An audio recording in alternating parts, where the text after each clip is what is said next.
from need to equality. A new ethical standard was therefore necessary. With great fanfare, then, much of the left changed its official ethical standard from need to equality. No longer was the primary criticism of capitalism to be that it failed to satisfy people's needs. The primary criticism was to be that its people did not get an equal share. The German Social Democrats took the lead in developing the new strategy.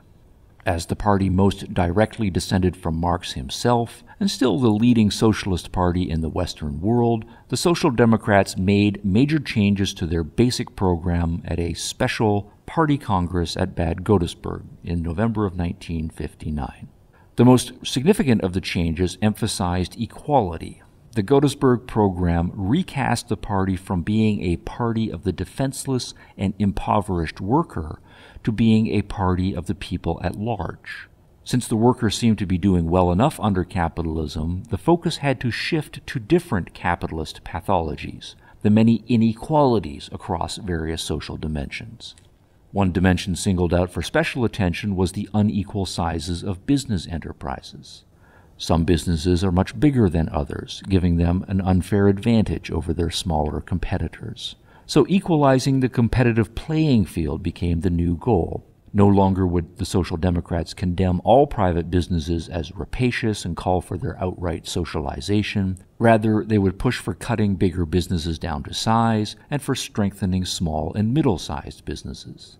In other words, achieving equality had supplanted satisfying basic needs as the revised standard by which to evaluate capitalism. A variation on this strategy was implicit in a new definition of poverty that the left began to offer in the early 1960s. The poverty that capitalism causes is not absolute, but relative.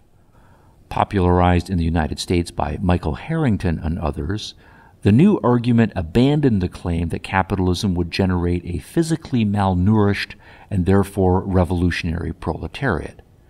Capitalism did not cause such absolute poverty. Rather, the proletariat would become revolutionary because while their basic physical needs were being met, they saw that some others in society had relatively much more than they did.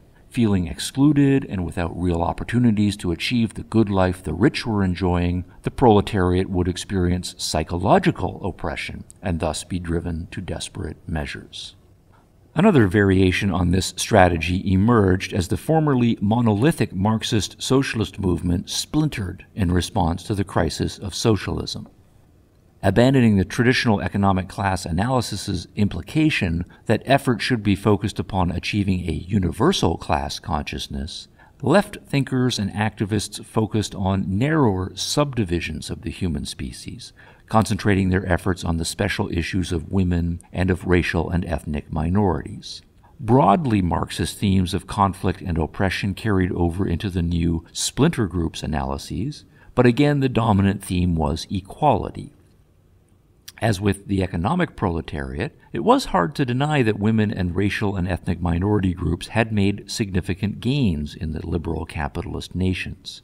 So again, the criticism of capitalism could not be that it drove those groups to outright poverty or slavery or some other form of oppression. Instead, the criticism focused on the lack of equality between the groups. Not, for example, that women were being forced into poverty, but rather that as a group they had been held back from achieving economic equality with men. Common to all of these variations was a new emphasis on the principle of equality and a de-emphasis on the principle of need. In effect, in changing the ethical standard from need to equality, all of these new varieties of left socialism had resolved to quote Marx less and to quote Rousseau more.